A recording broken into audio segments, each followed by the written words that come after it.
do this. Post. Again, like I said, I am live now. So,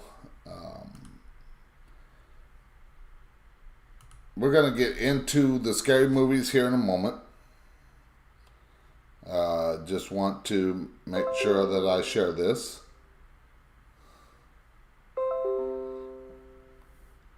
And I'm live now. Hopefully people can get in the chat.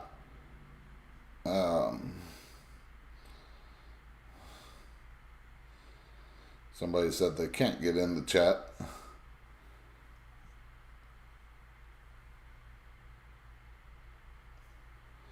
Okay, so let me fix that problem. So give me a moment.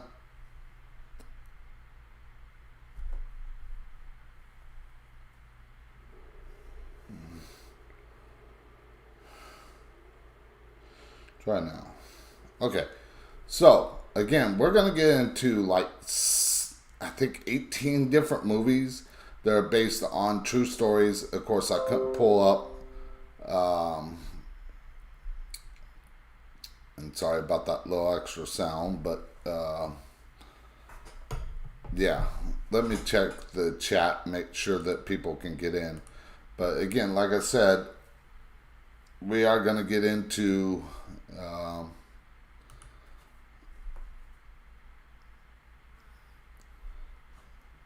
and you know what? Let me actually share this. Not the chat. Share this over on the Talking Tonight Facebook page.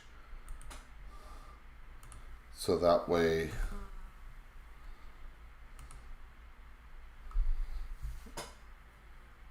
and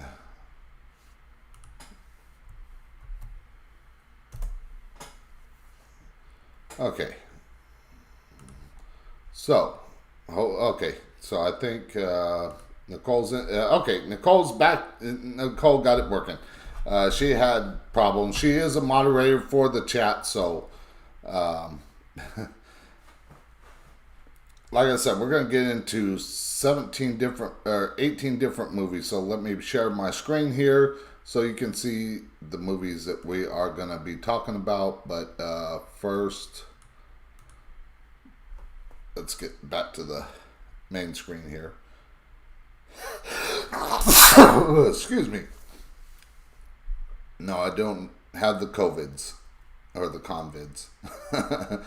Alright, so the first movie we're going to get into is what you're seeing right now is Robert the Doll. And that is actually, I'll close that ad. Is Robert the Doll was the inspiration for the movie Child's Play. Yes, Child's Play was based on a true story, which is Robert the Doll. Now he adds, let me close that. Okay. So Robert the Doll inspired Child's Play. And here's the terrifying true story. And you can read along with me and everything like that. Hopefully the chat's not in the way. Actually, let me move the chat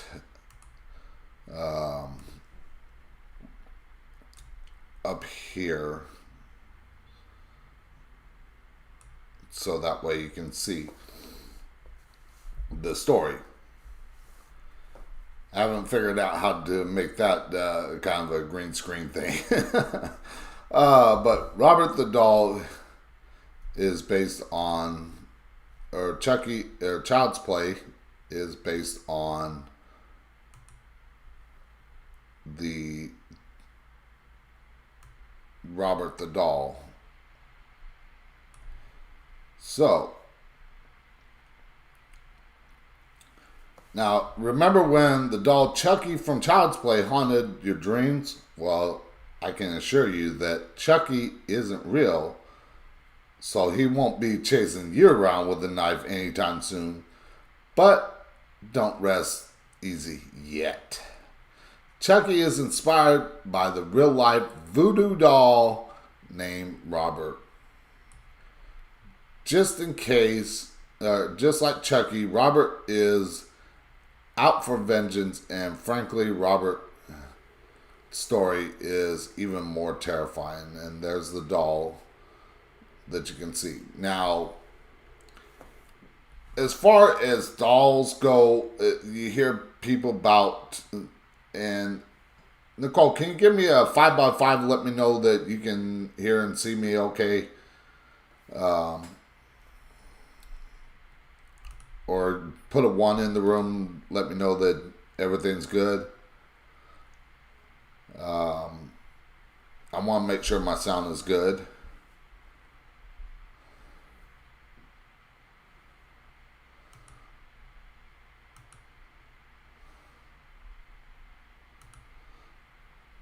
All right.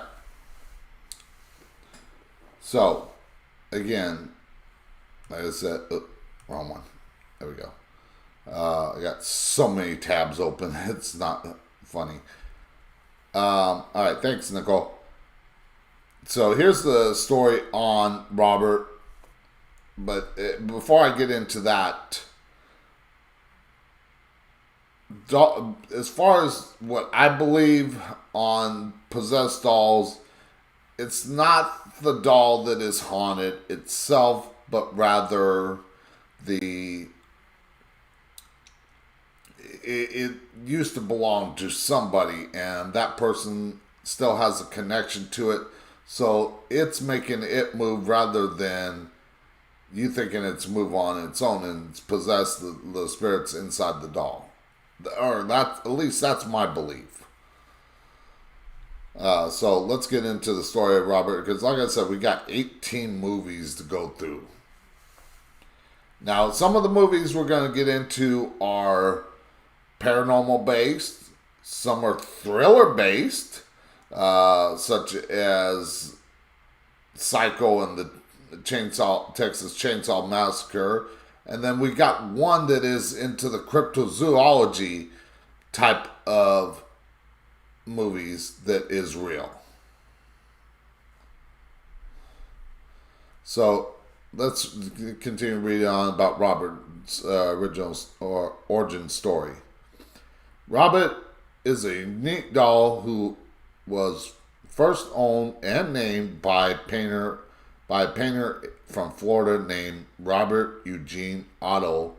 So, no, you cannot buy Robert at Toys R Us.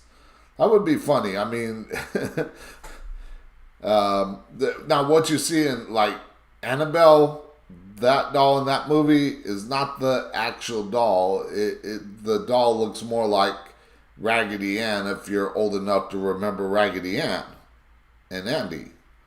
It's that type of doll. And they used to sell those dolls.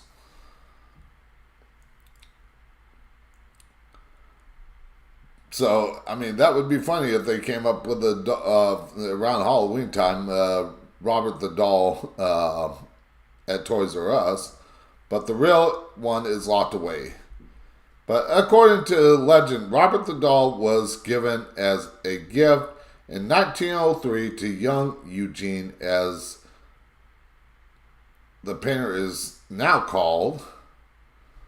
Let me see something, just make sure something. Okay, sorry. The gift from a woman who was a servant for Eugene's family. The woman was abused and thus used the art of voodoo to get her revenge. Yes, voodoo. And again, believe what you want, but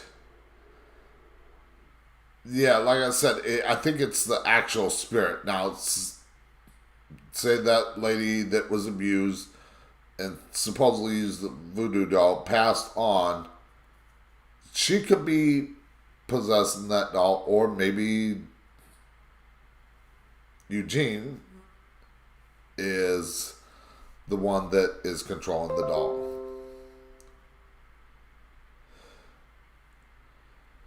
Wearing an American naval officer costume and holding a small stuffed lion, Robert initially looked rather innocent, but looking closely, Robert carries a quiet wrath, and his history suggests that he could most certainly be a voodoo doll.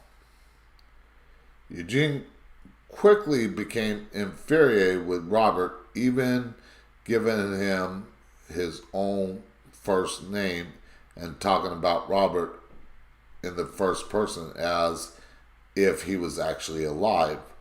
When strange things started happening around the house, knocked over furniture, ripped up toys, etc., Eugene was always found terrified in his room, claiming that Robert did it.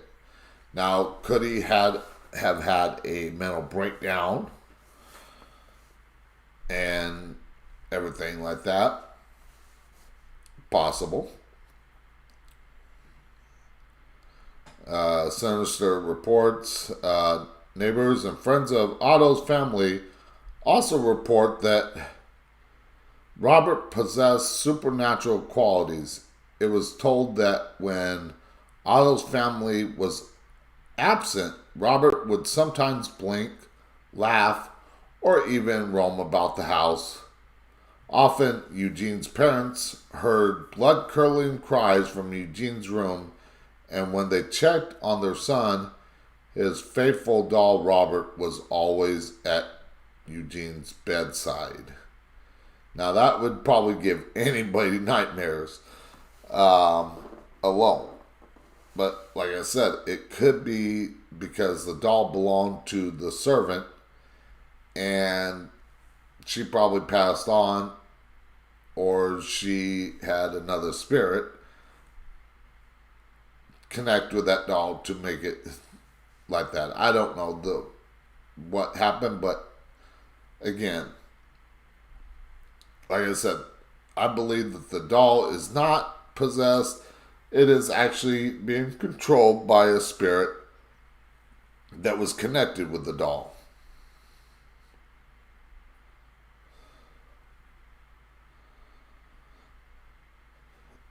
Let's see. Hold on one second here.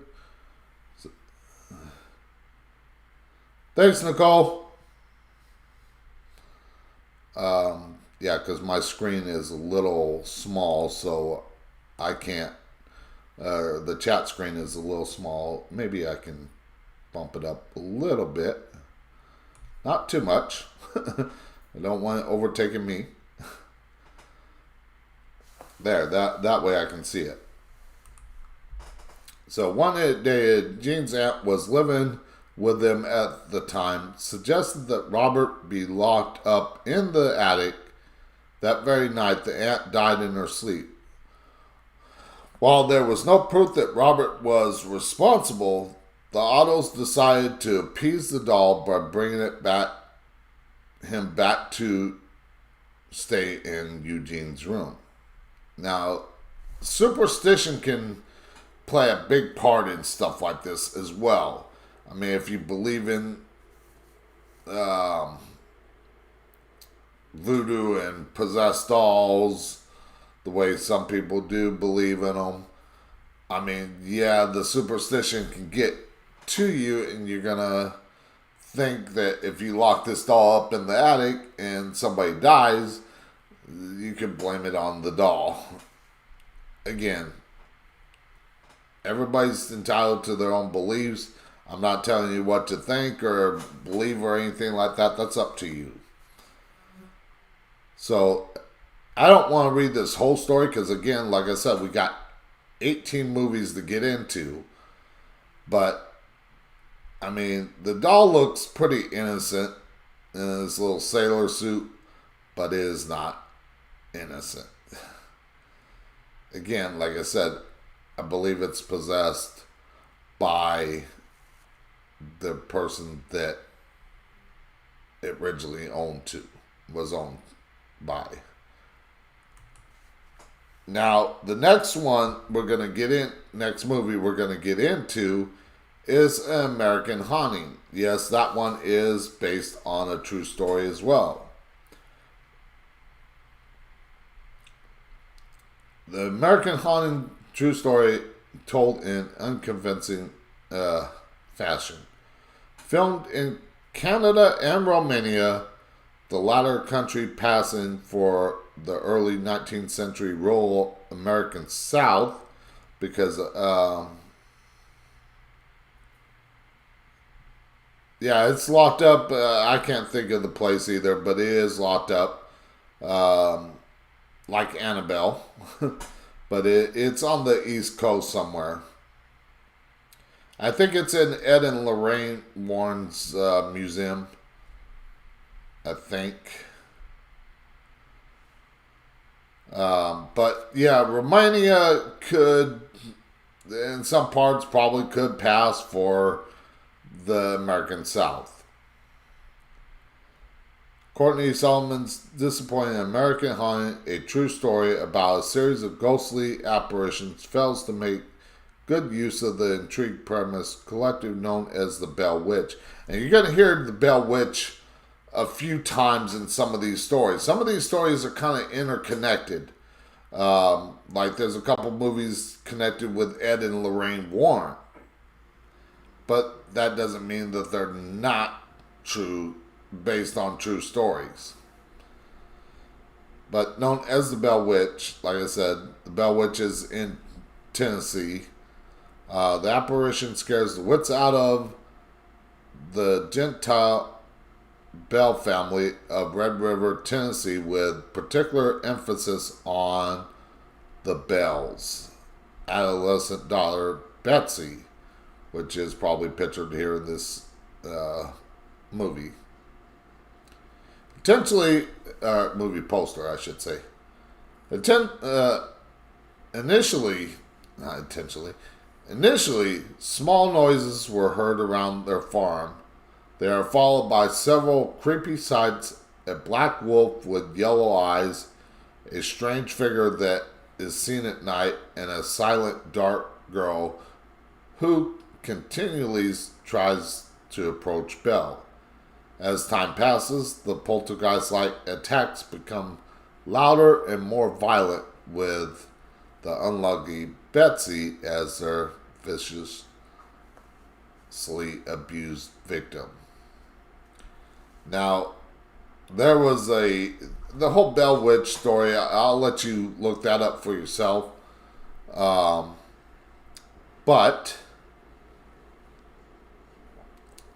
think of the Hatfields and McCoys. There was a dispute between the two families. This is why everything got started.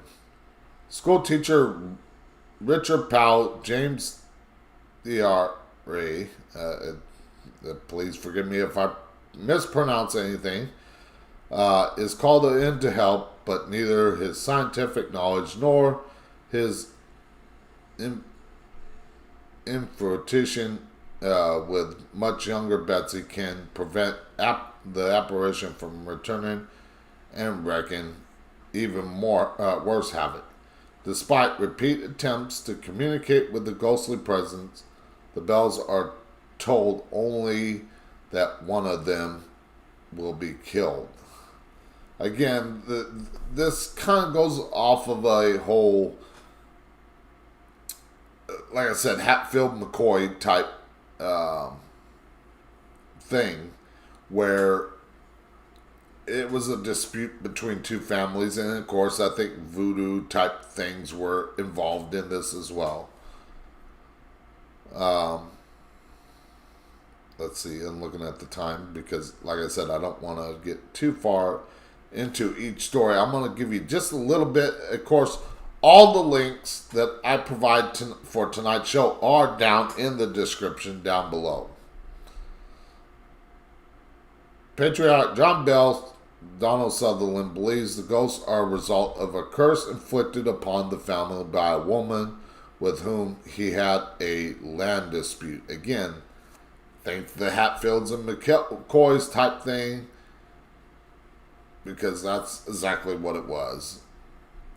John's submissive wife, Lucy, played by Sissy Spacek in the movie, is also concerned for her safety, but there's little they can do.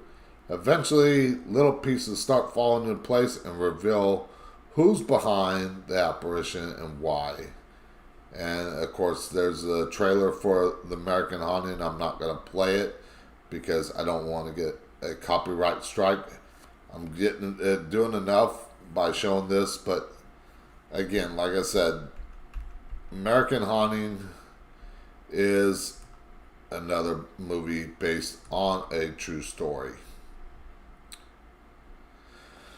Now, some of these are loosely based true stories, but some have more of a connection.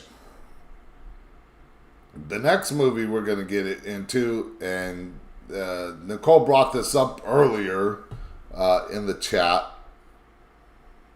and I'm trying to find it here.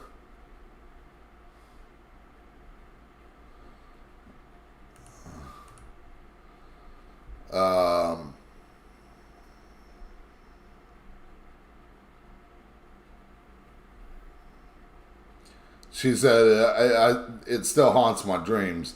So, speaking of still haunting your dreams, Nightmare on Elm Street was actually... Hey, Bill! Nightmare on Elm Street was actually based on true events. And this is the story that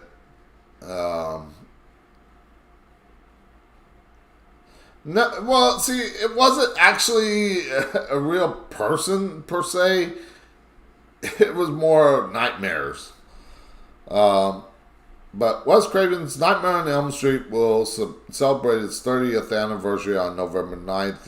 Let's see, when was this story published?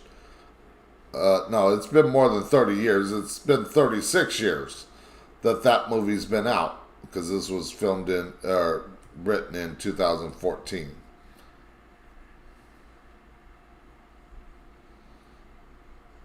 I wish I could get rid of this. But the day the original opened up in theaters and introduced sleepy teens to the terror that was and forever shall be Freddy Krueger. Yeah, true events, yes. Yeah, and you'll hear about it in this story here.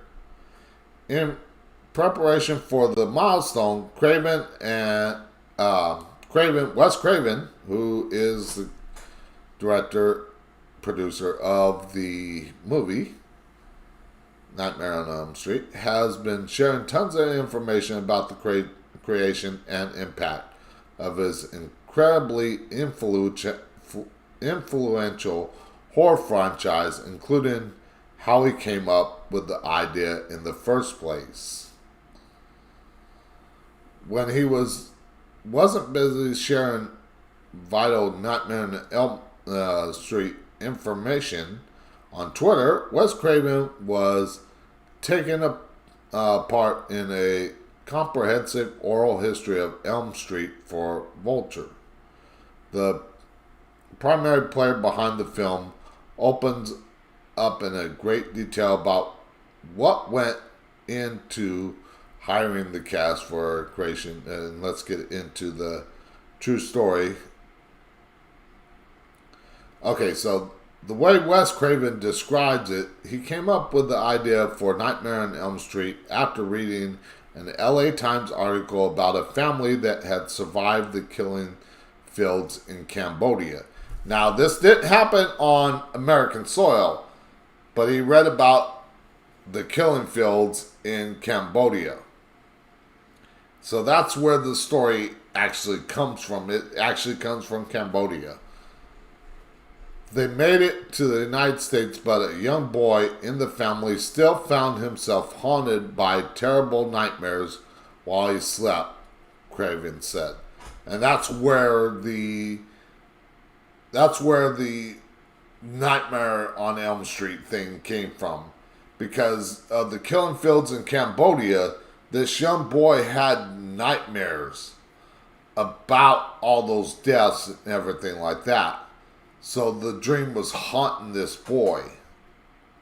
And that's where Wes Craven came up with his idea for Nightmare on Elm Street. He told his parents he was afraid that if he slept, the thing chasing him would get him. So he tried to stay awake for days at a time. When he finally fell asleep, his parents thought this crisis was over, then heard screams in the middle of the night. By the time they got to him, he was dead. Now, that that really lends credence to the whole idea of Wes Craven's concept of Nightmare on Elm Street. But, yes, if you get so frightened in a nightmare, you can actually die. Say you're falling from a building and you hit the ground before you wake up, you could die of a heart attack. So there is that kind of credence. So he was dead because he did not wake up. He died in the middle of a nightmare. Here was a young boy having vision of a horror that everyone older was denying. That became the central line of Nightmare on Elm Street. So, yes, that movie is based on true events, but it's not an actual person haunting your dreams. It's just that kid had nightmares about the killing fields in Cambodia. So let's get into the next movie. And before we go any further, again, all the links for what I'm talking about tonight are in the chat down below. Also, there is a link for my website. I'm just about got it ready, completely done. But I still got a little bit of work. But the homepage and everything is up there. It just needs a little bit of work. So the new website for Talking the Night is talkingthenight.com. Check it out. I still got the old one up, talkingthenight.weebly.com, but I'm not really doing anything with that except for to take some images from that over to the new website. Of course, follow me on Facebook, Twitter, Discord, right here on YouTube. And if you're going to follow me on YouTube here, make sure that you subscribe or like, subscribe, and hit the notification bell to get notified when I post new videos or go live. I got my tongue twisted tonight.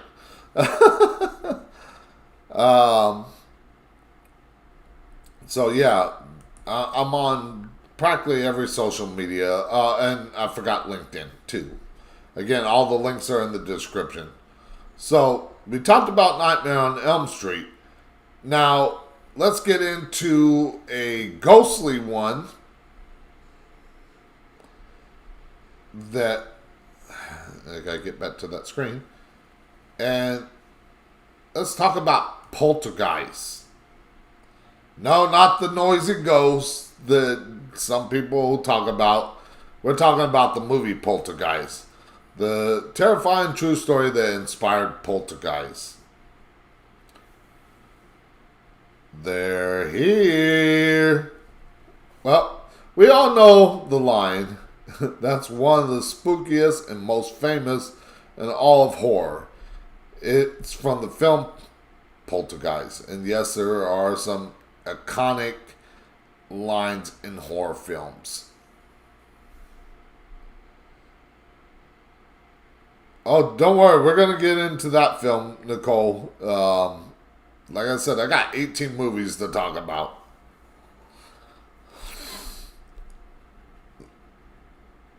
Film Poltergeist, and that it comes from Carol Ann Filling, Heather O'Rourke, young and blonde, and Chubbury makes it all. The most terrifying. The they she's referring to are the ghosts who come into her suburban house, though through a portal, and that's through the TV. Now, in the newer film, the 2015, which David Ullman hosted a premiere party for the Blu-ray DVD release of the 2015 Poltergeist movie, where he had his lower level bedroom made up to look like the little girl's room. But in the 2015 episode or movie, it was through the closet. Through the original one, it was through the TV, if I'm not mistaken.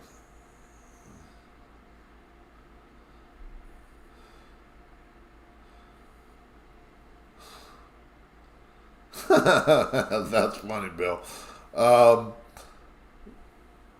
So I'm looking at the chat. I got Bill and Nicole. If you're watching this, pop in the chat. Say something. Welcome to the chat. I acknowledge all my viewers, people that are watching. I will acknowledge you. And if you got any questions during the live stream about any of these movies, feel free to hit me up with that question in the chat, and I will definitely get into it. So the they she's referring to are ghosts who come through the suburban house through a portal, and with them has come something known as the Beast, a dark presence that will eventually snatch Carol Ann through her bedroom. Oh, well, I guess it was through the closet. I was thinking it was through the TV. So the 2015 went through the thing, but the TV thing was a big part in the original. That's why I was thinking the TV. But before all that happens, the fill-in home experienced paranormal activity that one can liken to Poltergeist of the film's title. Like, poltergeists are known as noisy spirits. That's what poltergeist means, is noisy spirit. Prone to physical disturbance, raps on the wall, bent spoons, moving furniture. There have been thousands of real-life reported cases of poltergeist activity around the world, and one such case loosely inspired this movie, The Poltergeist. Here's everything you need to know about Herman House and the terrifying things that happened back in 1958. Yes, 1958. And there's the little girl from the movie. What happened in the Herman house? On the evening of February 3rd, 1958, a man named James Herman from Seaford, Long Island, received a telephone call from work from his wife, Lucille. She informed him that she and their teenage children, Jimmy and Lucy, were hearing series of popping sounds coming from various spots around the house. When they investigated, they found uncapped bottles of several substances completely unbent, appended in many different rooms, including a vial of holy water, which spilled all over the bedroom dresser. Herman's skeptical, and yes, people are still skeptical even though stuff like this happens. Um, the whole thing, advised the family to stay calm and to keep occurrences to themselves. He believes some prankster teenager got inside the house and tried to spook the family. And of course, in 1958, in the older years, people really did not lock their doors. They didn't lock their doors. They didn't lock their windows. They didn't have the amount of crime that we have these days. But yeah, things were a little more, well, let's say relaxed.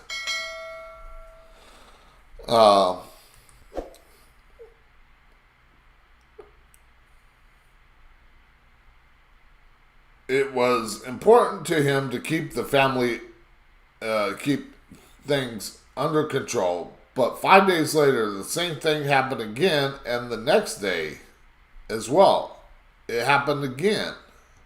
This time, Mr. Herman watched in horror as bottles moved about his bedroom as if dragged by some unseen hand. This time, he called the police. Like, yeah, the police are going to actually do something.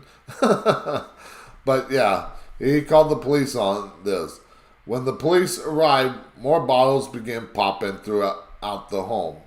They performed a series of tests to rule out radio transmission. Yes, radio transmission was a thing because that was back in the time of people thinking nuclear war and people thinking, well, not so much the Cold War, but people practicing duck and cover drills for, and I'm not that old, so don't put me in that category, but they practice duck and cover drills for nuclear warheads and things about aliens, especially with Roswell in 1947, the Battle of Los Angeles, whole thing. I mean, people were freaked out about that. The War of the Worlds, Orson Welles. So, yeah, they thought maybe it's a radio transmission or electrical disturbance causing this. And of course, back then, not that much was known about the paranormal as there is today. But the bottles were not warm or otherwise charged. Whatever was happening to them could not be explained but with logic. On February 17th, a priest came to the home to bless it. And there's a scene from the movie. But you can read about the public reaction and everything like that. Again, all the links are in the description. So let's get into, now this next one that I'm going to talk about is not of the paranormal variety. It is more of the thriller, killer type movie. And some people might recognize this movie. Norman Bates, The Bates Motel, and of course, Psycho. Yes, Psycho was based on a true story. Psycho, the true story that inspired Norman Bates.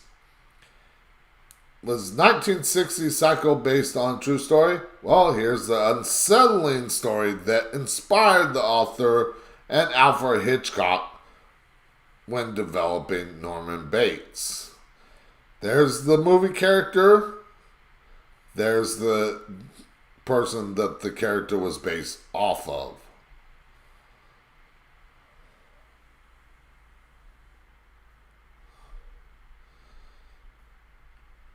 Yeah, I've seen the Bates Motel House on the Universal Studio backlot when I was younger.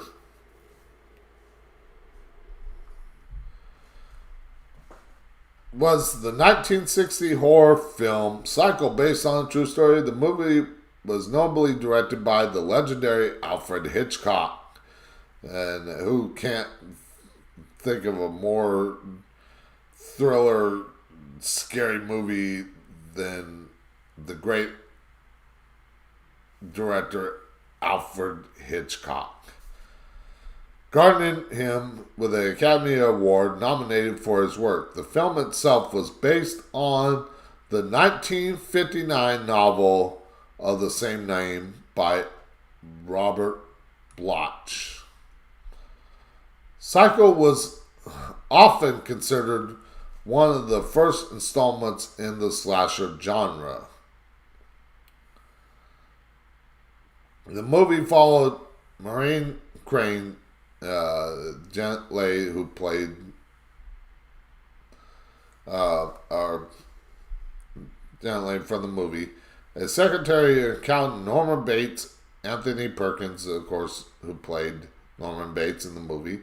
After staying in the family's motel, Marianne was on the run to meet her boyfriend after stealing some large sum of money. While staying at the Bates Motel, Marianne was stabbed to death while showering. Norman cleaned up the entire crime scene and later got rid of the evidence as well as Marianne's body. It was later revealed that Norman was the killer and he suffered from multiple personality disorder. He kept his dead mother's corpse and talking to her as if she was alive. Norman also impersonated his mother and claimed that she urged her son to kill the woman that he was attracted to. Now, of course, that's all about the movie. Let's get into what the real story is behind why the movie was based off of a true story or true events. The 1959 novel, which inspired the movie, was loosely inspired by a true story that caught the attention of Bloch, who wrote the novel. The author credited serial killer Ed Gein as the basis for Norman Bates. Again, Ed Gein is right there.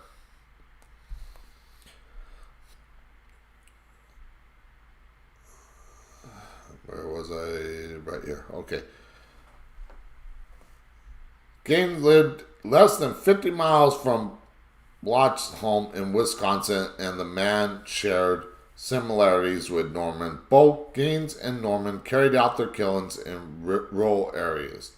They also had oppressive mothers who they created shrines for, and each wore women's clothes.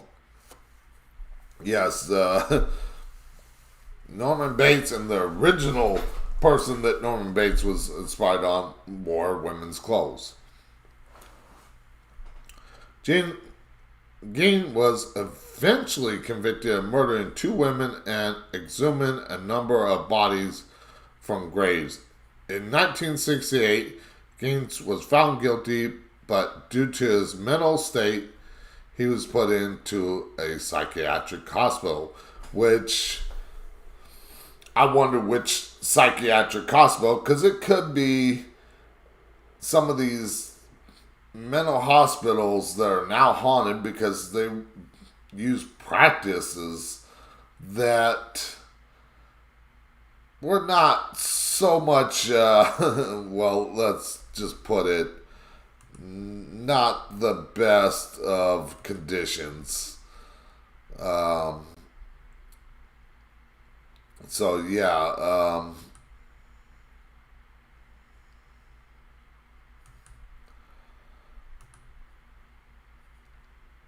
let's get back to the thing here. So yeah, I wonder what, and I might have to look into that, what mental hospital he was put into. But again, all the links for all the stuff that I'm talking about tonight are in the description down below. Now, another slasher type movie that you might not know was from a based on a true event is that of Scream. Let's close that.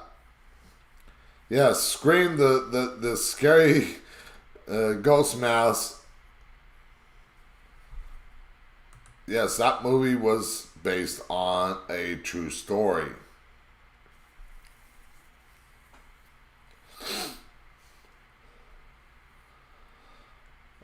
Originally written by that name, Kara Hadash, for Scream West that wrote this article. Again, let me real quick go over this. The Robert the Doll story was from News Daily, American. An American Haunting was Alt Film Guide. Nightmare on Elm Street was Cinema Blend. Nerdist for Poltergeist. Let's see, what was Psycho? That was on Screen Rant. And this is on Regal for Scream. So I want to mention all the names of where all these articles, again, all the articles links are in the description. But let's get into this, that inspired the 1996 slasher. And of course, Wes Craven is at the forefront for another movie in this list. Scream, inspired by true story.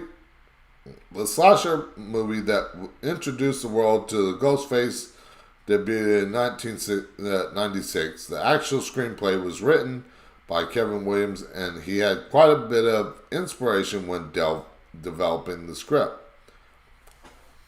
Scream immensely stood out when it premiered in the mid-90s due to a meta approach to the horror genre. The slasher pointed out horror cliches, even subverting typical tropes when it came to killers on the loose. And you can think of great slasher movies like Nightmare on Elm Street and Halloween, Friday the 13th.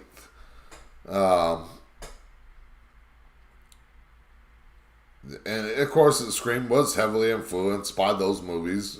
Again, Halloween, Friday the 13th, Nightmare on Elm Street. It was still unique enough to intrigue himself in the minds of horror lovers when comprising the genre's best film. Before sitting on Scream, the movie was titled Scary Movie, which that's the parody. So he went with Scream instead.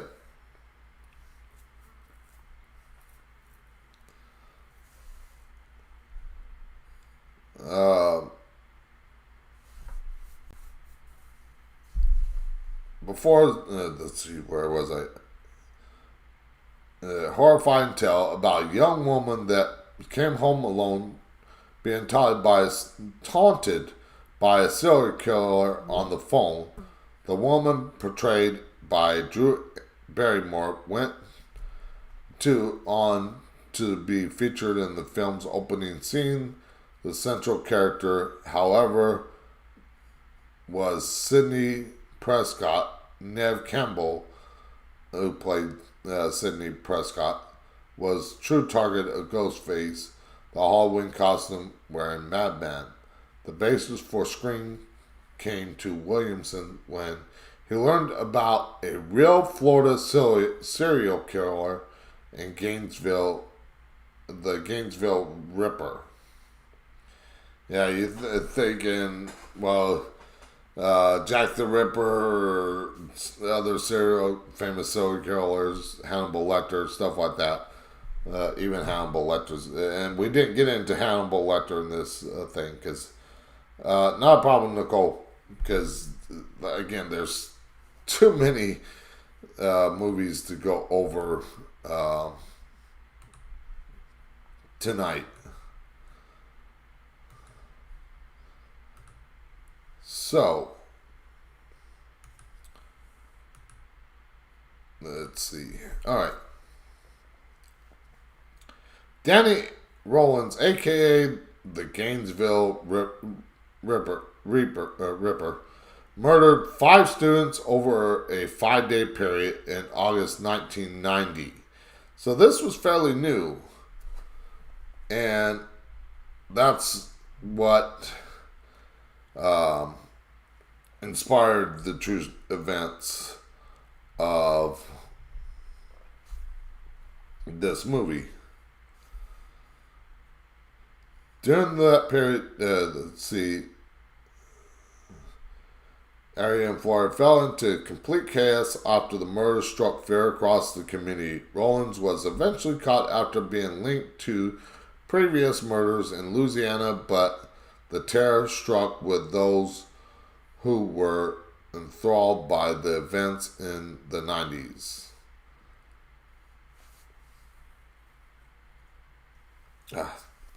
Itching nose. Williamson had stated that he was watching a TV special about the Gainesville Ripper when he noticed one of the windows in his house was open. At first, he was overcome with fear, thinking, how easy would it be for a killer to break in? But that fear quickly turned into inspiration. Yes, even getting frightened can turn into inspiration for writing a book or a screenplay. So it might play, if you love horror movies and love writing about them, like a book or a screenplay, that fright might actually help you write something. Again, I'm not going to get into this whole thing because we're already an hour in. I've been doing a lot of talking. And we got about another hour to go, and I got quite a bit of movies to get into. So again, all the links are in the description. And like I said, as usual, make sure that you like this, subscribe, hit that notification bell to get notified when I post new videos, and make sure that you leave a comment, share with all your paranormal friends. It doesn't have to be paranormal. It could be anybody, because after spooky season, we're going to get into a whole wide variety of other topics. We're actually going to get political the first week in November. So be warned for that. All right, so we talked about a couple of slasher movies, Psycho and Scream. Now, everybody has heard of this oh,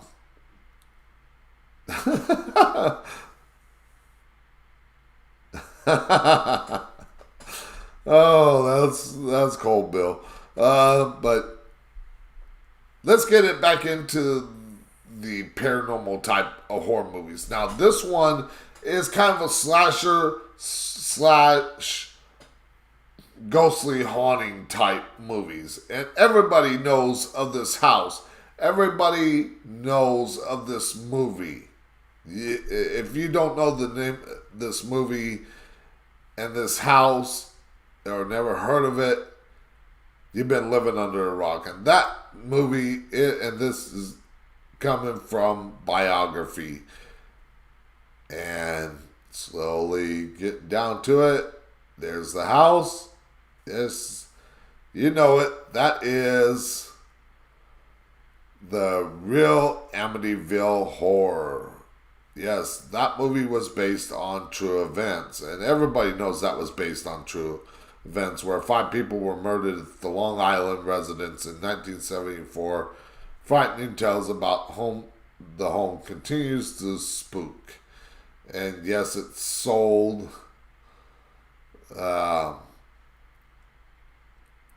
And everything, and they changed the address so they wouldn't have people come by.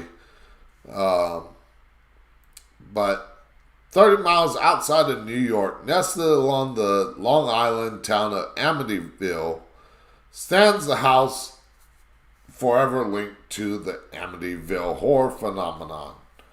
On November 13th, 1974, that was just about a year after I was born, the estate was the scene of a mass murder. And no, we're not talking about the Herman House where the murders happened down the drive or the Sharon Tate Manson murders. Or at least not yet. But we're talking about the Amityville Horror. The estate was the scene of mass murder using a .35 Marlin rifle. 23-year-old Ronald DeFeo Jr. murdered his entire family while they were asleep, which included his parents and 4 siblings. Welcome back, Nicole. 13 months later, the Lutz family purchased the home. And Nicole, and for anybody that might be tuning in now, we're talking about the Amityville Horror House. 13 months later, the Lutz family purchased the home at a drastically reduced price of $80,000. In 1974, that was a lot of money. Due to the murders, but only lasted 28 days before leaving it. Their spine-tingling tales of paranormal activity is what propelled the legend of Amityville Horror and spawned the torrent of books, documentaries, and film. Now,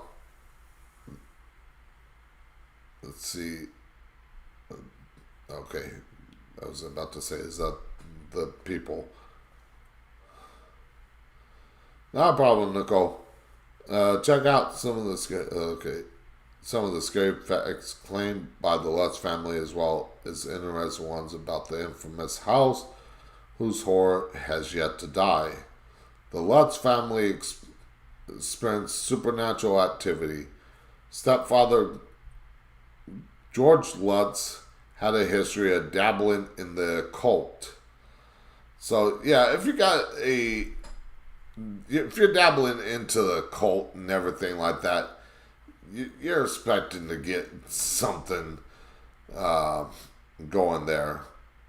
Lutz was said to wake up at 3:15 every morning, which was around the time Ron carried out his murders. Interesting. The Lutz family claimed to smell strange odors, see green slime oozing out of the walls. No, it wasn't Slimer from Ghostbusters. And keyholes, and experienced cold spots in certain areas of the house. When a priest came to bless the house, he allegedly heard a voice scream, "Get out!" He told the Lutz to never sleep in that particular room in the house. Other paranormal activity, a nearby garage door opening and closing, and an invisible spirit knocking a knife down on in the kitchen, a pig-like creature with red eyes staring down at George and his son Daniel from a window, George waking up his wife Kathy levitating off the bed, son Daniel and Christopher also levitating together in their beds. So there is a lot of activity claimed at that home, and I would love to know who has that home and if it's still being occupied or if it's actually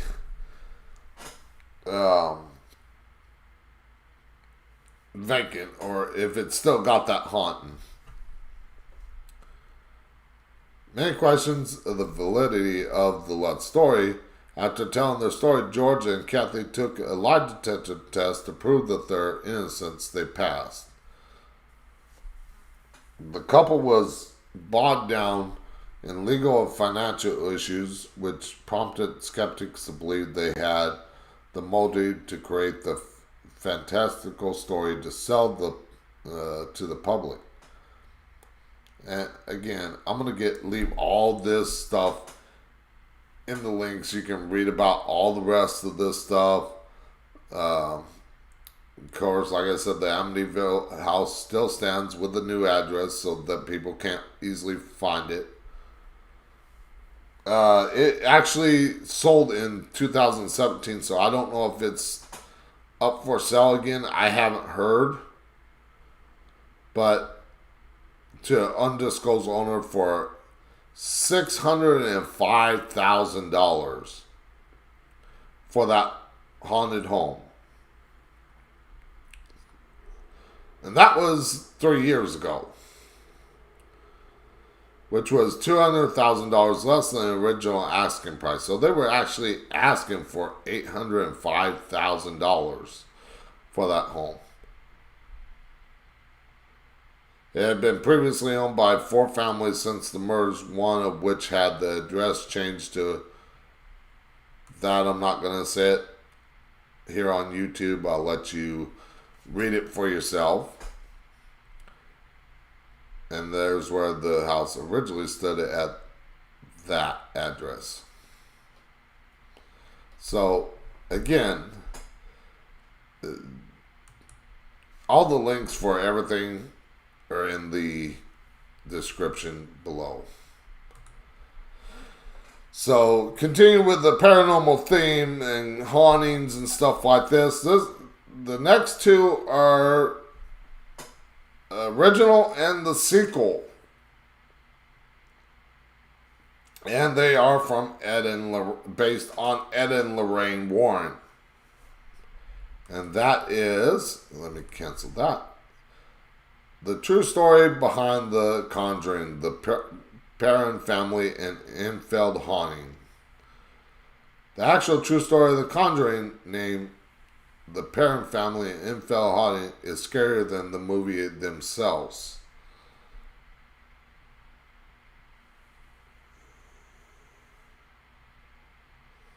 Yeah, I don't know exactly how long they were there for it. When The Conjuring was released in 2013, it was met with critical acclaim. Critics everywhere praised it for its all too realistic portrayal of the demonic haunting of an innocent family in Rhode Island. Now, of course, if you know me, I don't believe in angels. I don't believe in demons. I don't believe in the devil.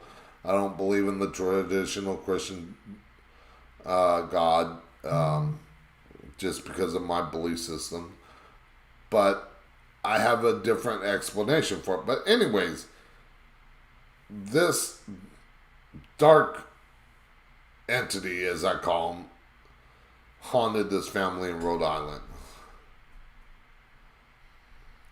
Most viewers assume that the movie was nothing but the wild imagination of director James Wan. However, the true story of The Conjuring is actually rooted in a horrifying true experience of Ed and Lorraine Warren, which they worked on many cases, and back in the day, even when I got started, it wasn't big. And I got started in the paranormal field actually in 1992. So we had those big old tape recorders where you had to plug in those tapes, rewind it, hit record. That's how you captured EVPs back then. You didn't have the digital cameras where you can plug it into your computer and upload it right away. You actually had to reel the thing, snap, reel, snap, reel, snap. And then after you took all your pictures, you had to take it down to a place to get developed. So that was the paranormal and what I'm sure Ed and Lorraine Warren went through that kind of stuff.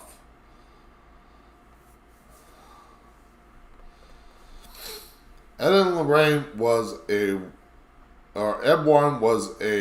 World War II veteran and former police officer who became a self-professed demonologist after studying the subject on his own. And you can learn a lot on your own. Now, everything is online. You can learn about a lot of stuff online these days.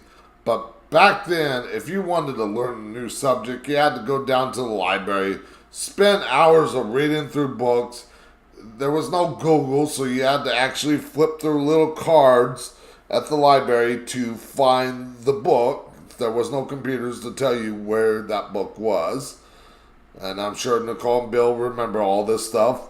But for the younger crowds, yes. We actually had to go through these little file cabinets and look through the cards, and they were alphabetical, thank God. But still, to look through all those cards and find what book we were looking for or the subject we were looking for. So, of course, we had to ask the library for help, but that's not the case these days. But back then, when Ed and Lorraine Warren were around, things were like that.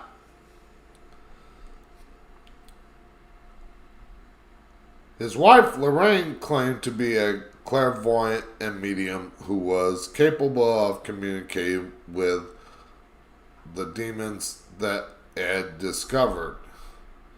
So she was the communicator. He was more the get rid of these things. I'm kind of both of them. I'm the medium and the person that gets rid of these things. I'm not going to say a demonologist because I don't claim to be a demonologist. But I can get rid of this stuff. In 1952, Ed and Lorraine founded the New England Society for Psychic Research, the oldest ghost hunting group in New England. They quickly gained notoriety, and of course, again, like I said, the paranormal back then wasn't widely talked about. People were very skeptical about stuff. And people really didn't talk about this stuff. Even in 1992, it wasn't widely talked about when I actually got started in the paranormal. Now, yes, I've had experiences of the paranormal since I was 5 years old, but I got into the paranormal field in 1992. So it wasn't widely talked about even then. In 1952, Ed and Lorraine founded, so they quickly gained notoriety as respected paranormal investigators after the initial investigation of the Amityville, which we just went over. The Amityville hauntings. They were part of that case. Like I said, a lot of this stuff is going to repeat. And there is one movie in this list that I'm actually working on a screenplay if I ever get a chance to get it finished. It's going to be filmed in that location. So get ready for that later on.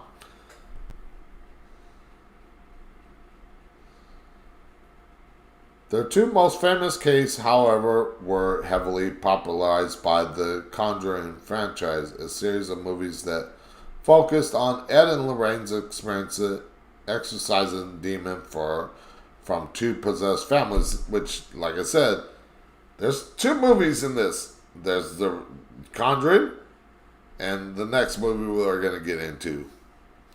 Though the movie seemed over-dramatized, and yes, they do over-dramatize the thing to make it more spooky. Why you think ghost hunting is done at night? It adds to that creepy factor. So when you're writing a movie, you want to add that little extra, even if it's based on true stories. You want to add that little extra to make it stand out, make it pop. So,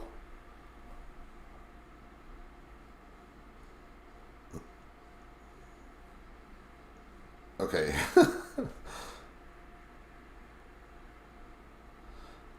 I don't know yet, Nicole. I still gotta finish writing that movie.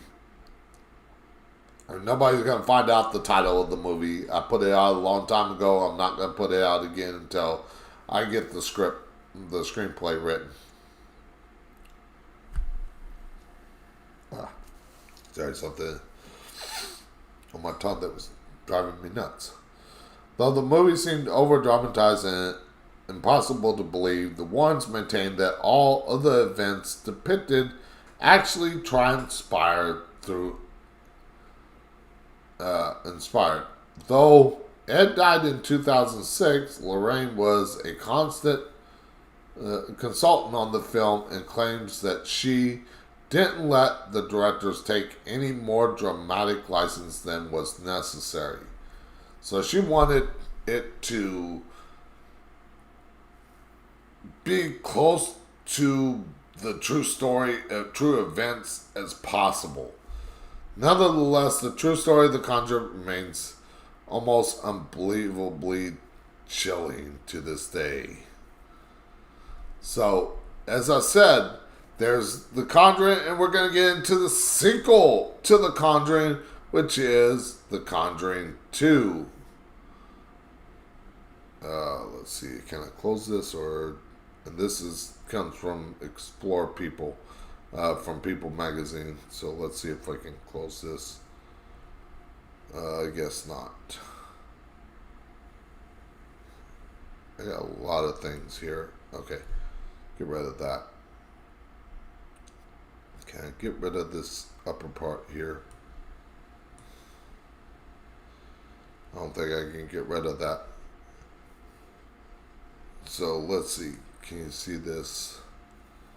Okay, so I can't get rid of this upper part here.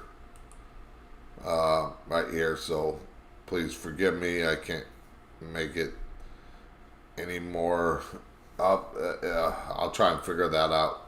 There, I was just in a rush tonight. The Amityville Poltergeist inside the real story that inspired The Conjuring 2.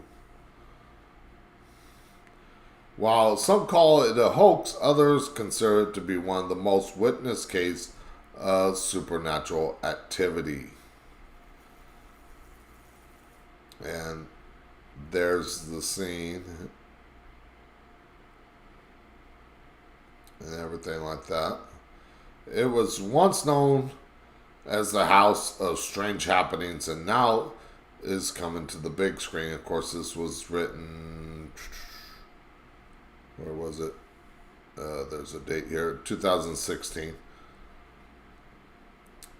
Conjuring 2 focused on one of the most famous supernatural cases in history, the Amityville Poltergeist, the story of a young girl thought to be possessed by a demon inside her London home mystified a nation. So this actually, Conjuring 2 was based on a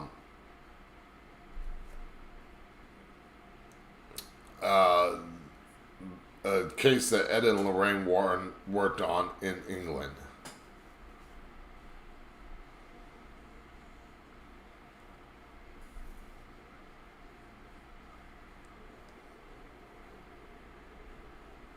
Or London, England. Excuse me. The case involves strange voices, levitation, flying objects, furniture being moved around through the air, cold breezes, and more.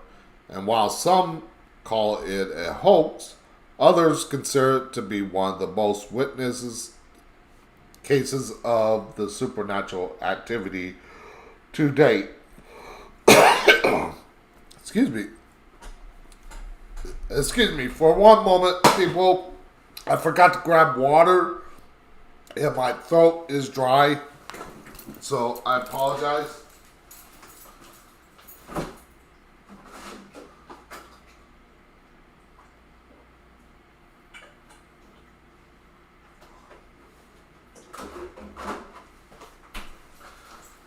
Okay, I apologize. Normally I have all this set up. I have like water and stuff like that on the side, so that way if I need something to drink, if my throat gets too dry, yeah. So what really happened during the case of Amityville Poltergeist? Here's a look inside the real story inspiring The Conjuring 2. It all started in a quaint little home in Enfield, London, in 1977 when Peggy Hodgson, a single mother of 4 children, heard a loud noise coming from her daughter's bedroom.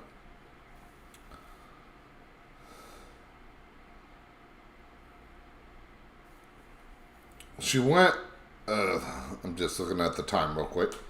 She went to tell her daughter, Margaret, 12, and Janet, 11, to settle down and go to sleep.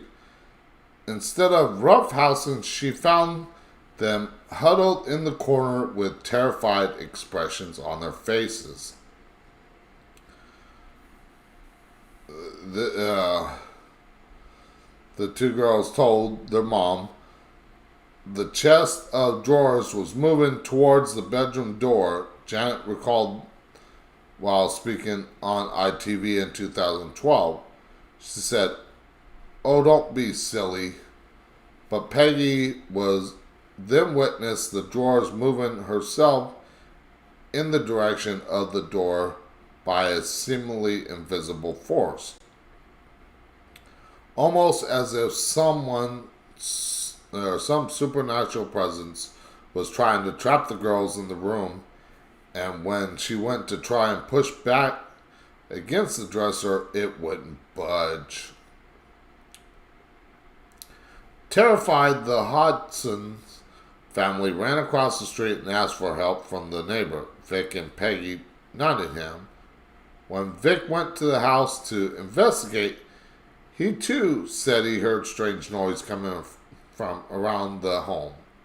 The Hodgsons called the police, and even though one officer claimed to have seen a chair move clear across the room, they deduced, and that's a word in England, deduced, that it was not a police matter. And here's the rare footage from the actual BBC footage of the Poltergeist. Let's see, how long is this? 12 minutes. I'm not going to play the whole thing, but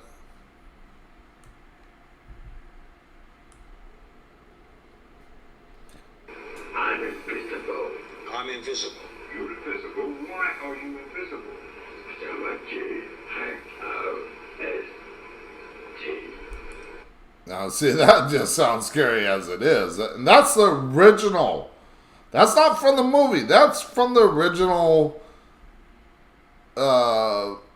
footage from the house. Because I'm a G-H-O-S-T. Yes, he had quite a sense of humour. He also used to swear a lot as well. Again, I'm not going to play the whole thing. I just wanted to play that first part. And you can check it out for yourself. Again, all the links are in the description. According to the family, that was just the beginning of what would become their nearly 18-month haunting. We didn't understand what was happening, Margaret told people at the Conjuring 2 premiere in Los Angeles. We went, though, through periods where we just couldn't believe what was happening, really. It's frightening. We didn't like to be on our own in the house or anything.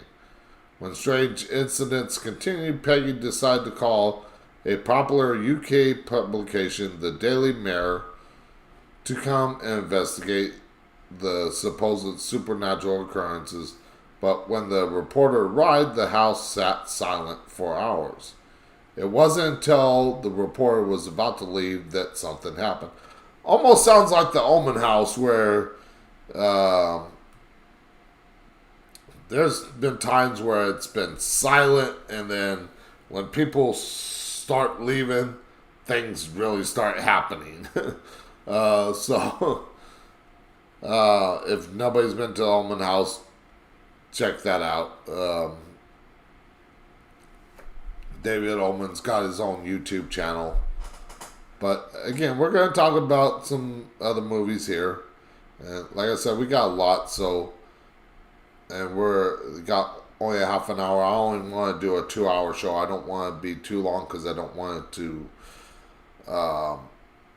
branch off into 3 hours. Next one comes from New Haven Register, and God darn apps or ads. And what's next on the list? Darn it. None other than Annabelle. Yes, Annabelle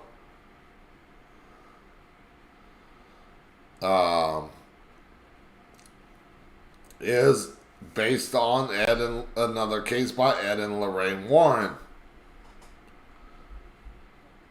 at the Milford Lauren Hall. And there is the movie Annabelle doll, and there is Lorraine holding the real Annabelle doll and the real Annabelle doll in its current box. Positively do not open. But yet, Lorraine Warren held the original doll. Again, I believe that if you're new to this channel or you missed the first part of this, that dolls are not possessed.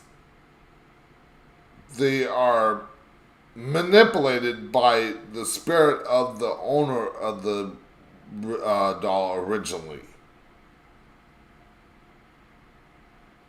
So that's my belief. Again, I'm not trying to convince anybody of anything. I'm not trying to tell you what to believe, but that's what I believe.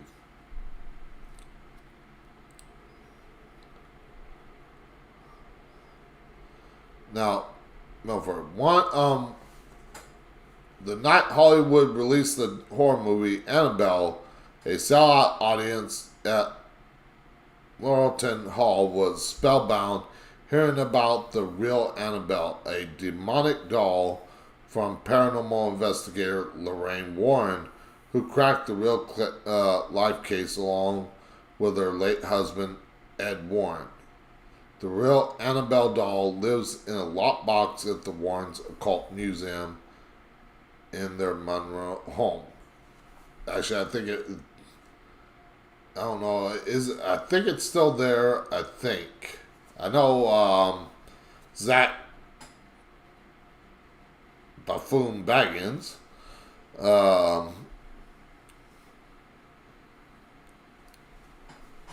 wanted to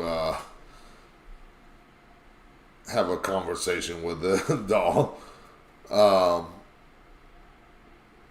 Now, the doll in the movie is frightening looking porcelain doll in the child's image with long hair, and the real Annabelle is the one in Warren's museum is plain looking classic Raggedy Ann doll with red yarn for hair. Again,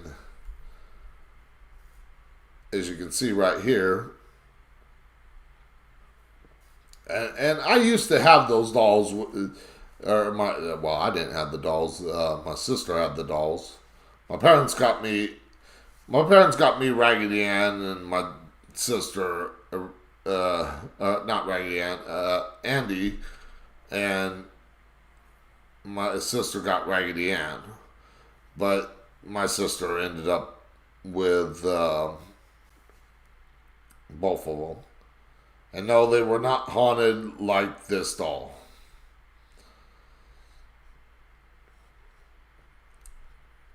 Let's get past that.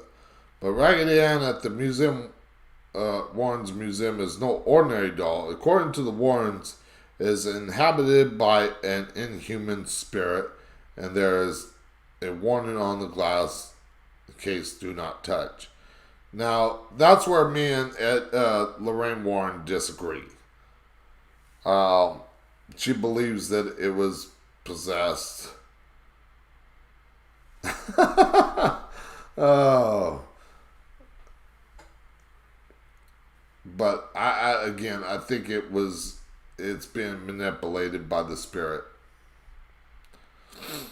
One museum goer who ignored the warning and taunted the doll, died in a motorcycle crash shortly after being told to leave the museum.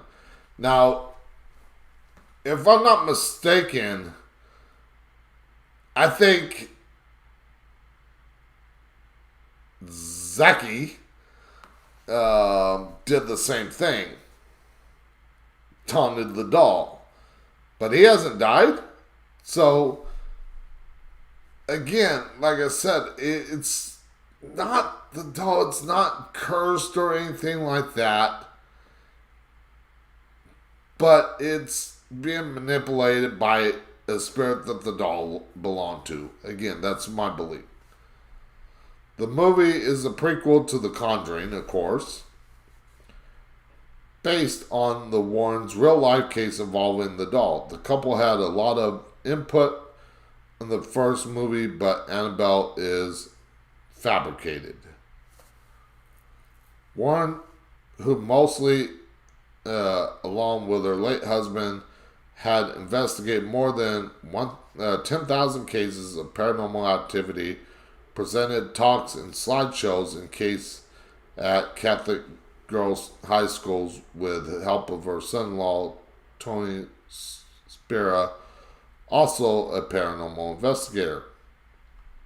And of course, back then when this story was written, Warren was 87, but of course we all know that both of them are gone from us, and I wish I would have had a chance to meet them.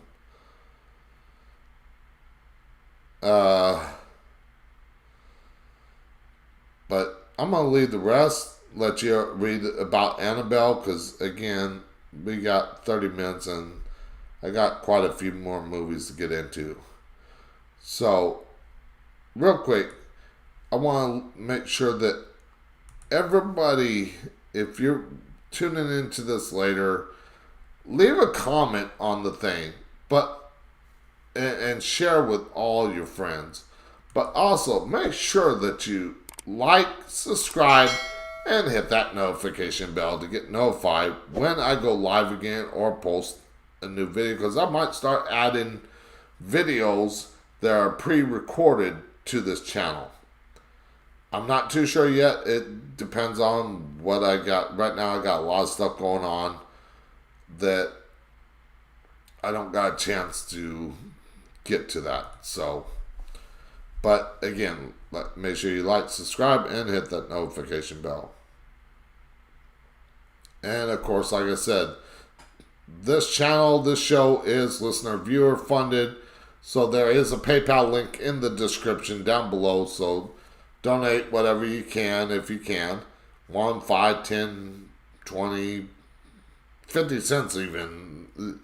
If you want to donate, help me out, because like I said, the show is listener funded, viewer funded. So it helps me produce content like this. So the next movie that we're going to talk about, because Annabelle and Conjuring were connected, we're going to get into, we're talking about demons, so let's get into exorcisms. And this next one is from ATI, and this is Annalise Michael and the shocking images from the Exorcism of the real Emily Rose. The Exorcism of Emily Rose is the movie. The woman who inspired the horror film became infamous for her tragic fight with demons and her terrifying death. And there's the real Emily Rose, or actually her real name was Annalise Michael. Though many might not know it, the horrifying events of the 2005 film The Exorcism of Emily Rose were not entirely fictional, but rather were based on actual experiences of a German girl named Annalise Michael.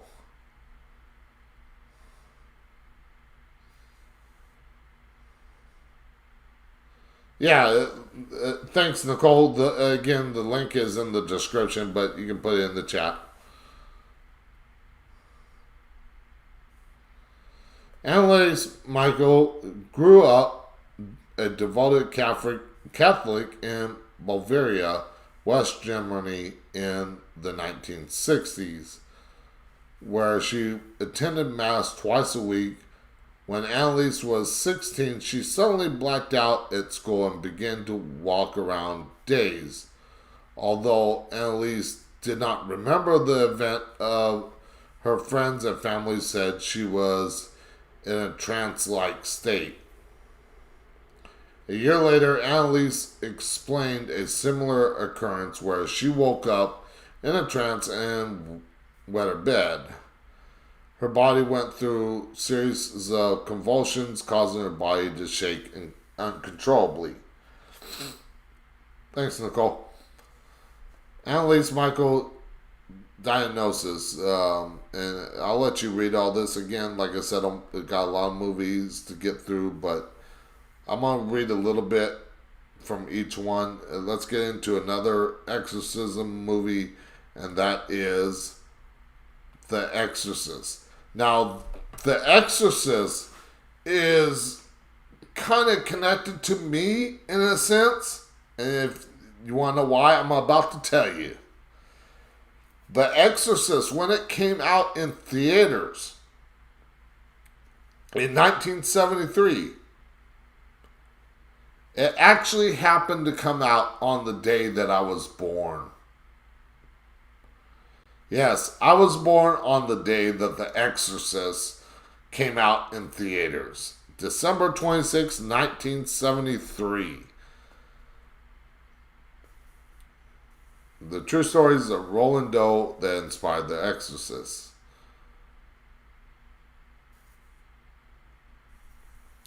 In a picturesque Belle Noire neighborhood of St. Louis sits a beautiful colonial-style house on Renault Drive. On the outside, with all brick exterior, white shutters framed the windows, while huge trees and neatly manufactured bushes dotted the yard.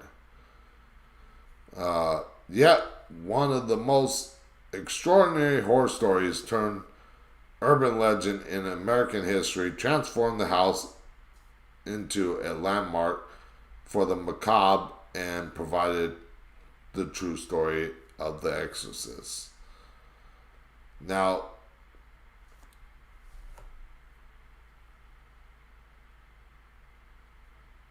thanks, Nicole. Thanks, Bill.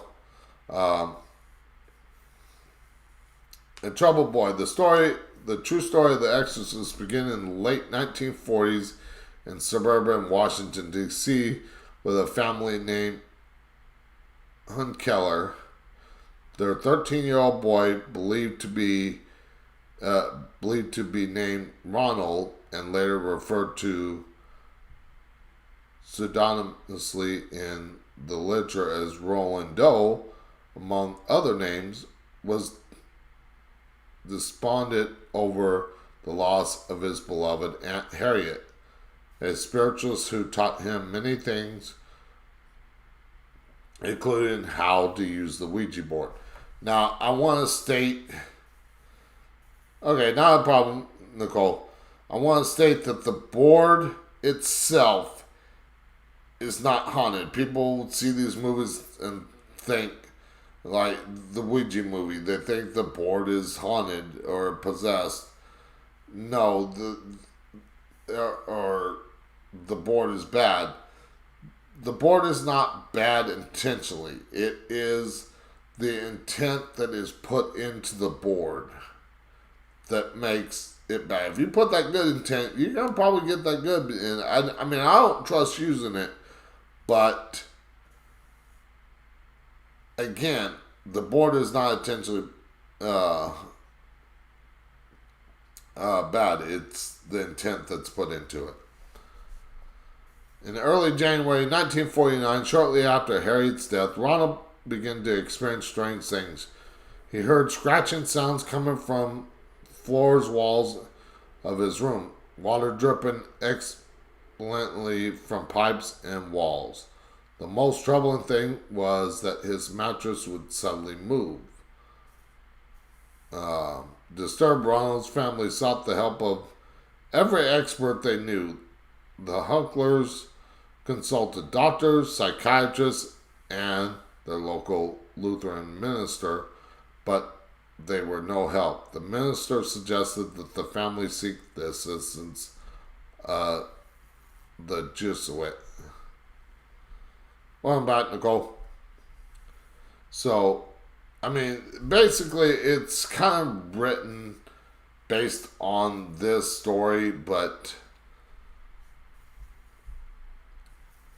again, you can read all these links in the description down below. Because again, we've got quite a few more movies to get to, and I want to get to them. We got 1, 2, 3, 4, 5, 6 more movies to get to before in the next 20 minutes. So I want to cover everything. Alright, so the next movie we're going to get into, and I hate these ads. I don't want to sign up. Can I? Okay. Let me do something here real quick.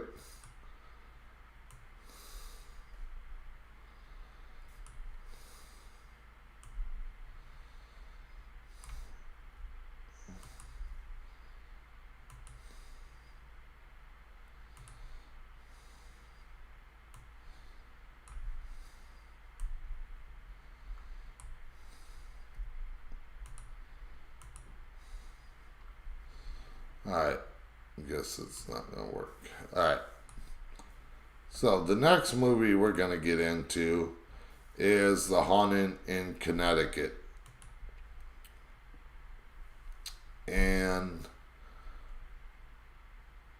yes, another haunted movie, and I think, let's see, we got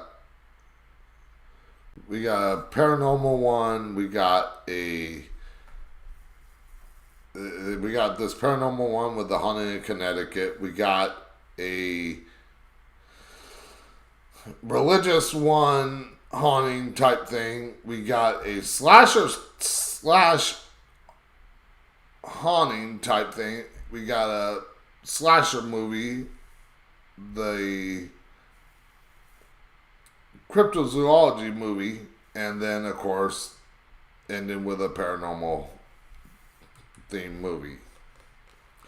The 2009 psychological horror film The Haunting in Connecticut tells the story of the Snedeker family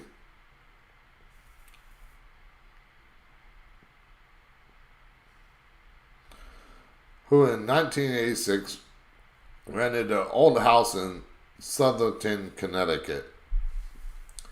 Alan and Carmen, I'm not even going to try and pronounce that last name. It's difficult as it is. But there's that last name if you want to try and pronounce it. Moved in with their daughter and 3 young sons. While exploring their new home, Carmen found strange items in the basement, tools used by morticians. So yes, it was a house that used to be a funeral home.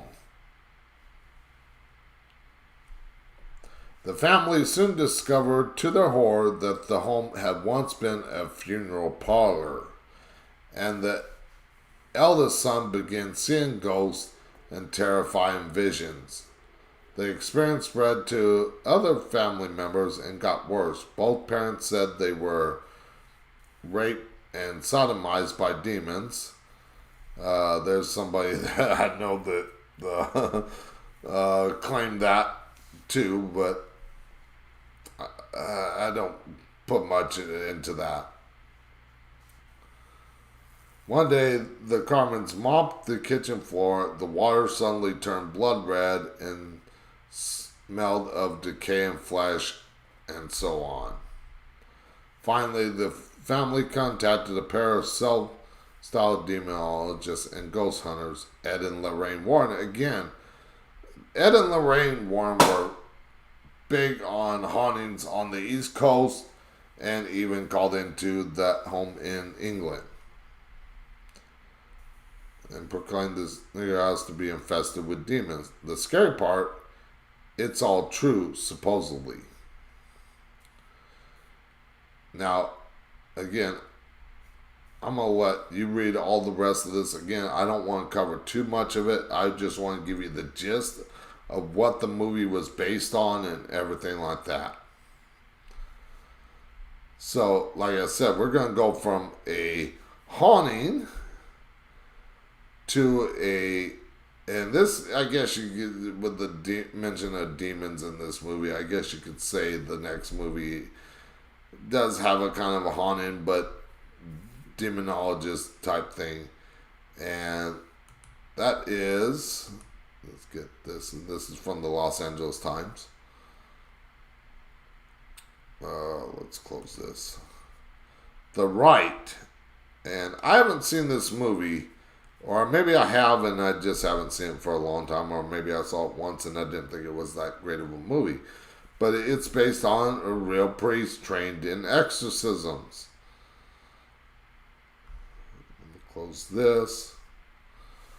For the last 4 years, and this was in 2011 when this was written. For the last 4 years, Father Gary Thomas has served at the Sacred Hearts Parish in Saratoga, California, a bucolic suburb of San Jose. But the 53-year-old Roman Catholic priest does a lot more than say Mass and listen to confessions. He is also one of about 14 Vatican certified exorcists working in the U.S. and the real-life counterpart to the character played by newcomer Colin O'Donoghue in the new thriller The Rite, which opens Friday, it's not opening this Friday, but it was in 2011. In January of 2011.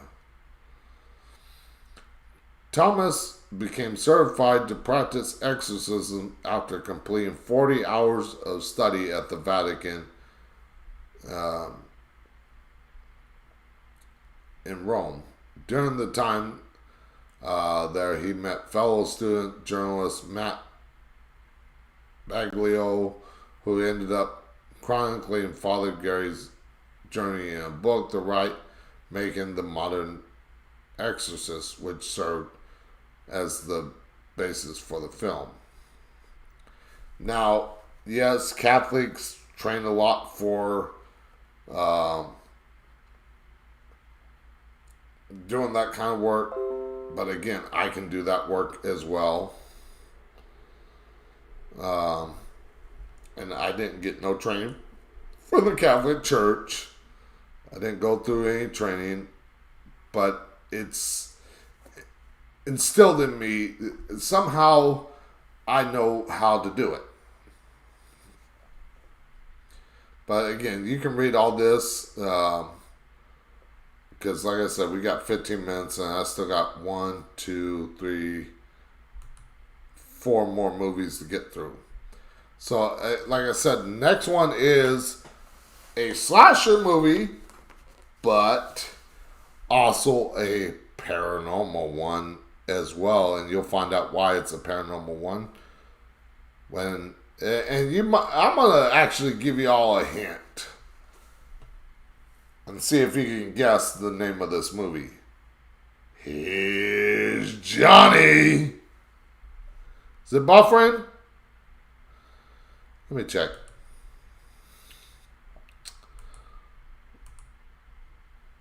What the heck? Did I lose stream?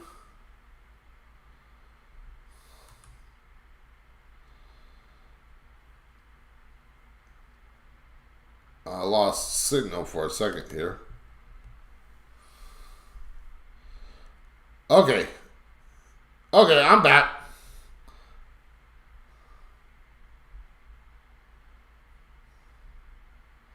Okay, I'm back. I don't know what happened there. I apologize for anybody watching this live or in the future. I apologize. Everything's recorded, so if it's the... No, I was actually lagging, Bill. Because I went and checked on the stream and everything. It was lagging there. Thanks, Nicole. And anybody wondering why Nicole's putting a 1 in? I mean, if you can hear me, if my video's good, I tell people in the chat to put a 1 or a 5x5.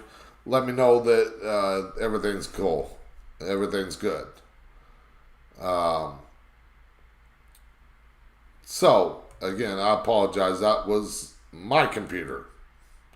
The spirits did not like me talking about it. But, again, if you missed that, here's Johnny. So, yeah, that is the next movie we're going to be talking about. And, of course, it's The Shining. The true story and real life hotel behind the movie. The Shining, and if you haven't seen it yet, see Dr. Sleep, because it's a prequel to The Shining. And it's a really good movie. It was The Shining, based on a true story. Here's the story behind Stephen King's experience that inspired the Overlook Hotel and the 1977 horror novel.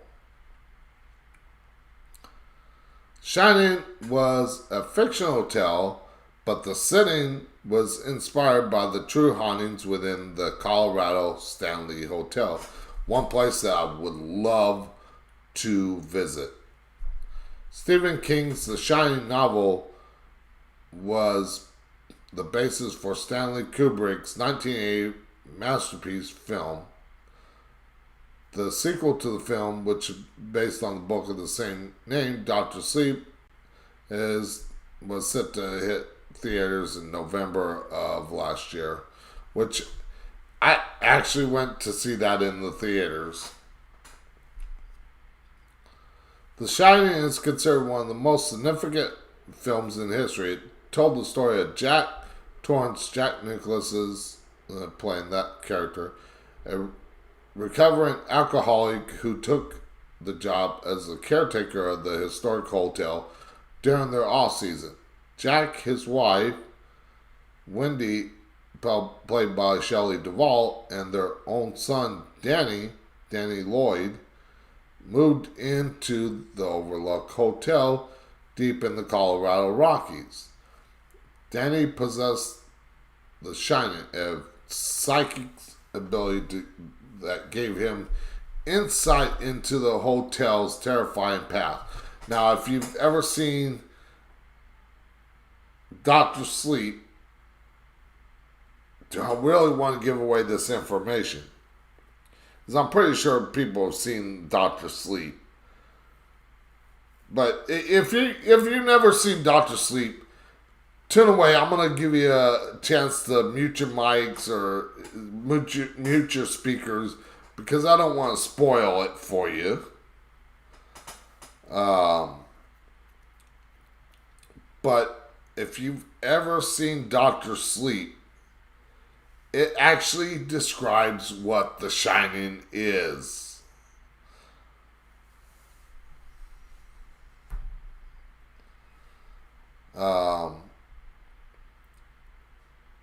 Yeah, Nicole, I'm doing that for anybody that might have never seen the movie. The Shining, a psychic ability that gave him insight into the hotel's terrifying past. Basically like a premonition, if you will. A snowstorm forced the family to stay indoors and started to learn the supernatural dangers that reside in the hotel. The evil forces deteriorated Jack's sanity, leading him to turn on his family.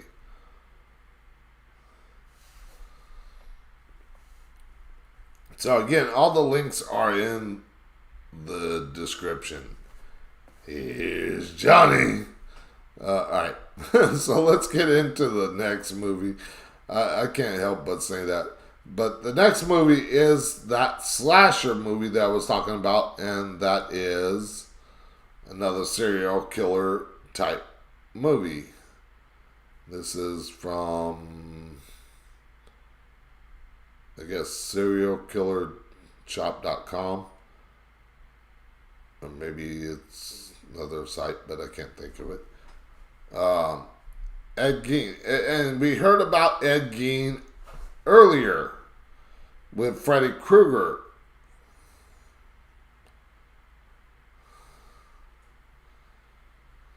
And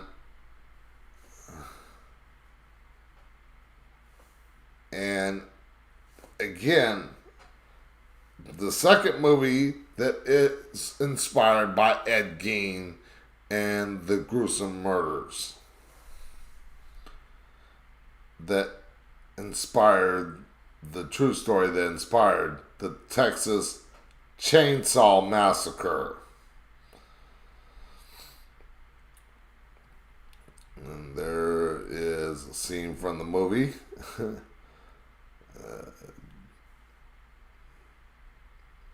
The Texas Chainsaw Massacre true story. The real-life model for a terrifying horror movie. Psycho, like Leatherface, Buffalo Bill, and Norman Bates, was a man named Ed Gein, who actual exploits were even more shocking than the movie plots they inspired. Who was this man, and what did he do that made so many filmmakers fictionalize his story over the years? Read on it if you dare.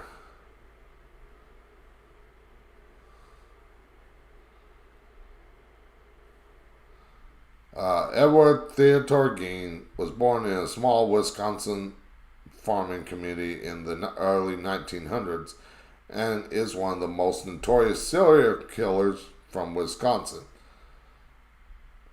So, I mean, even though Texas Chainsaw Massacre was based in Texas, the murders that happened that were why the movie was based on actually happened in Wisconsin.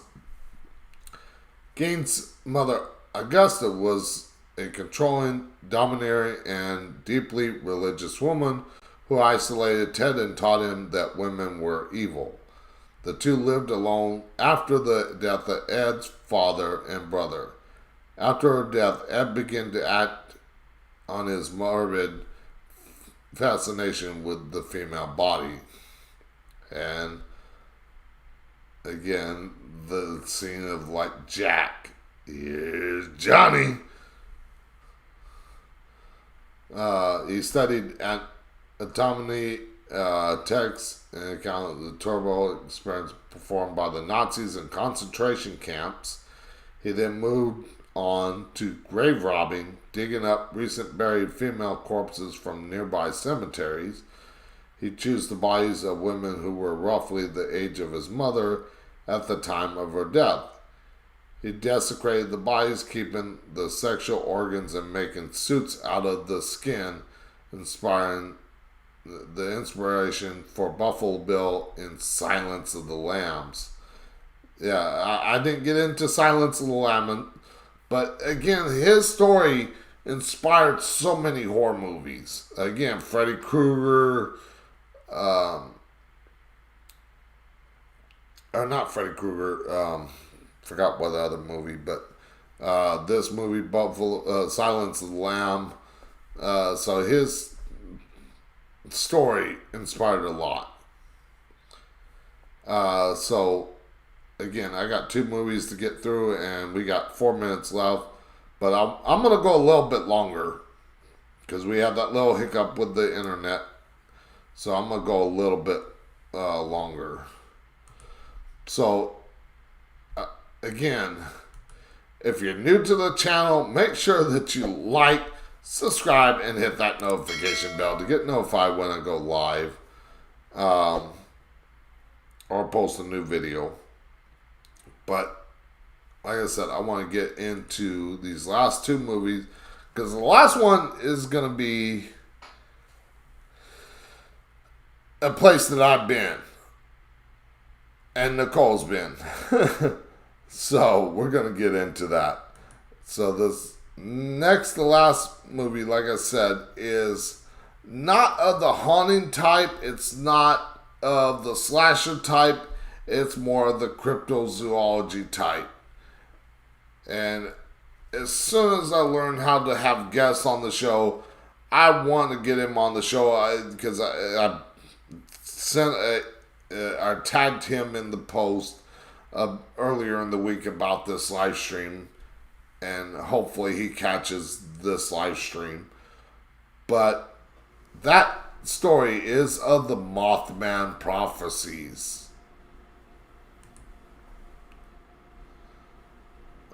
And this is from IGN. Now, everybody's heard of the Mothman. I'm pretty sure everybody, just about anybody's heard of the Mothman. But the movie that was released in 2002. And let's get into what. On November 15, 1966, 4 individuals, 2 married couples, were at what was easily a lover's lane in Point Pleasant, West Virginia. Yes, that's where most of the sightings of Mothman are, in West Virginia. Explains Coleman, who, like I said, I want to get on the show as a guest when I get all that figured out, is Lauren Coleman, who has been researching so-called 14 phenomena, the Charles Fort, since 1960. These 2 couples saw two giant red eyes, and it very much scared them. They didn't know what to make of it. This then was the first reported sighting of the Mothman, which Coleman goes on to say was described as 6 to 7 feet tall, with red eyes and no hands, almost like a human bat.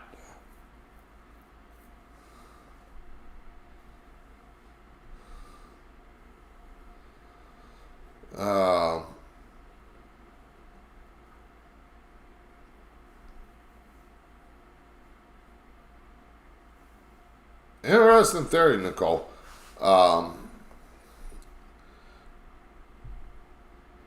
Is that the 6, 7, no head, not hands. No head, as if the eyes were in the breast area with huge wings. The creature came towards him. They took off, and the creature followed them right up to the city limits of Point Pleasant. The incident was reported to the local sheriff, who went to Lover's Lane and searched around, sees a puff of smoke in the nearby area and possibly the creature taking off and landing again. While Coleman's report that the account was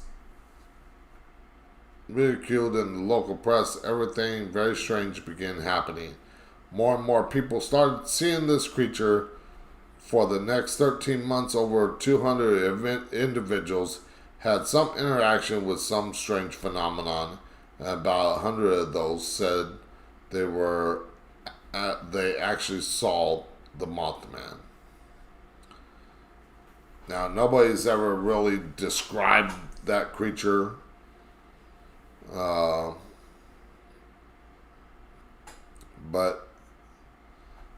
of course, when this happened, Batman was a TV series on TV. So they didn't want to call it Batman.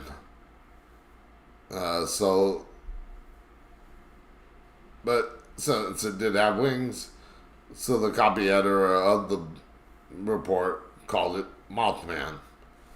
No other information that and stuff like that. Again, you can read all this. And there was UFO sightings, stuff like that happened around there. So definitely an interesting story if you get a chance to look into the Mothman. And if I ever get Lauren Coleman on my show, I will ask him about, of course, Bigfoot and Mothman and some other cryptid creatures. But we're not going to go too much longer. So this last one, this last film based on true stories, this is one that most of you might not have heard of. I'm sure Nicole knows of it. I definitely know of it. Anybody that follows David Ullman knows of it. And that is The House at the End of the Drive. This is from Horror Society. Yes, there is the movie poster, House at the End of the Drive, based on the life of David Ullman and the haunting at his house. Not so much the events that happened down the drive from him, but his experience moving up there, living in that house, and everything before all what he does now with these paranormal tours and everything else. So this movie, I think there's a link or a video in this somewhere. Yeah, there's a video. I'm going to play that video. I didn't want to play too much of any other video in this thing. And we're not going to read too much of this because, like I said, I already seen this movie. I know what this is about. But again, it's about the hauntings that David Ullman experienced and his life of moving up there, having his dad build the house, what he experienced shortly after moving in and throwing parties and stuff like that, and everything. Like I said, it's a good movie, but it does have a lot of violence. It does have a lot of nudity in it, so be forewarned on this if you've never seen the movie. But it is a movie that hasn't made it to theaters, but David has been trying to get it to theaters. So I'm going to play that movie because, like I said, this clip, because I want to share this with all you. It's only 1 minute and 40 seconds long. I want a house. A big house. This is it. Pause. This is just the trailer for it. So this is not the movie. The movie is not 1 minute and 40 minutes long. But I've actually seen the whole movie. 4,200 square feet. Very modern. I thought you said... Yeah, some of the scenes are filmed outside his house. And the reason why I've made this movie based on true events last is because, remember, I said that I was working on a horror screenplay earlier in the live stream? Well, guess what? My movie is going to be based on true events from the Ullman House. So some of the scenes are going to be filmed there at the Ullman House. So yes, I will be filming on location there. As a director, I'll probably have David producing if he wants to produce this film. I just got to finish the screenplay. But again, I'm not telling you what the title of the movie is. I'm not telling you any premise of what my screenplay is about. But that's where there is a event that happened at the Ullman House that I witnessed. And it gave me the idea to write this movie. So continue on it. Came up here. Tourists at the gate, the end of the drive. And for people wondering, not this movie that's playing the trailer is playing right now. My movie that I'm working on. Not David Ullman's movie. I've taken pictures. You say you worked on this place? What can you tell me about it? Again, there's the Omen House at night. That's the actual Omen House from down below. The place is too new to have any kind of history. You know what I'm talking about. There was some.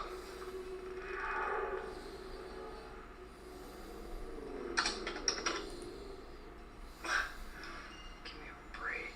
Listen, I don't know what's going on with the wiring. I need someone to come check it out. I'll show you. The breakers are down in the basement. The wiring in this house is really screwed up. It is so peaceful and quiet here. That's one of the reasons I decided to buy an Oxford kid. This is where the Do It murders took place. Did the murders take place? Now, of course, they didn't use the actual names of the murder victims.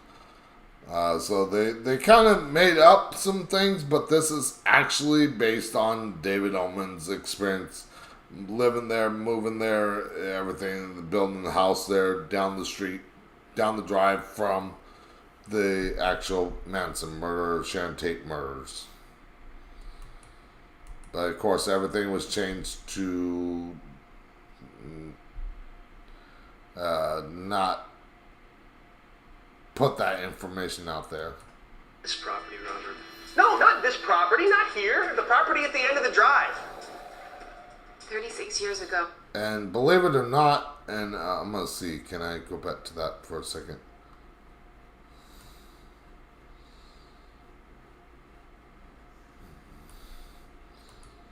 Not this property, not here. The property at the end of the drive. This gate right here that they're showing is not the actual gate.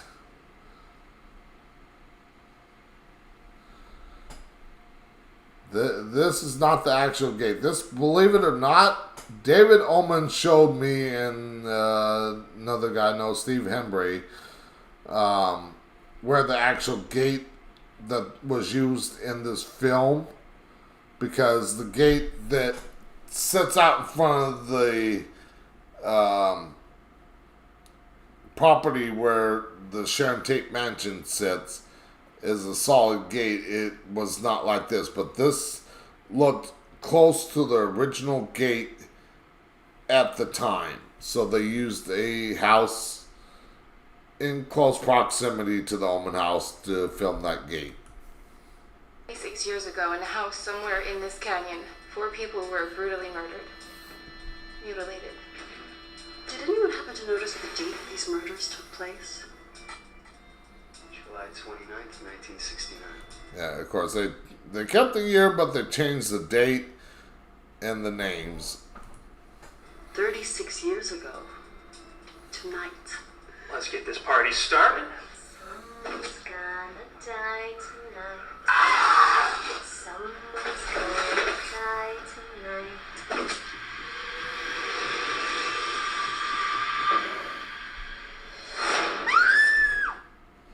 Again, he hasn't. I don't think he's ever gotten it out to theaters.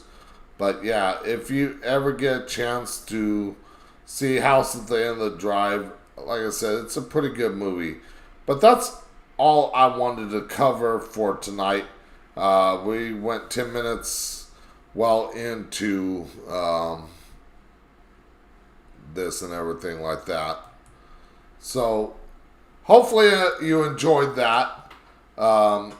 Like I said, I got behind. I wanted to have images prepared for everything, but I got behind working on the green screen, so that way you could see me and my logo behind me rather than the actual green screen, which is actually behind me. So, again, check out talkingthenight.com. You'll find out what's coming up for shows. I haven't listed November shows yet because all I know is the first week. I don't know the rest of the weeks. But, again, I'm doing this for dramatic purposes. Again, make sure that you like, subscribe, and hit that notification bell to get notified when I post new videos or go live again. Also, make sure you leave a comment down below. Tell me what you think of these movies. and the show, whatever you can think of, and make sure that you share it with all your friends. So next week, again, go to talkingthenight.com. It'll have a list of what's coming up for the rest of October. And next week, we're going to get into haunted places from around, real haunted places from around the world. Yes, we're going to get into quite a few of those places. And talk about, even the Herman House will get in there, but we're going to talk about places in England, Australia, all over the world. So until next time, I hope you enjoyed tonight, and I shall see you on the dark side. Good night from Talking the Night. Late at night, darkness has fallen. Turn on the radio, and you hear him talking.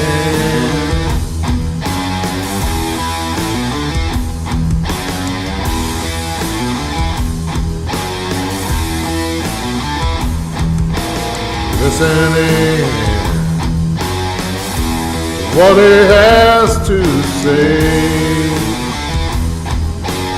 all about the paranormal and all of the things. When he sounds off, you can hear him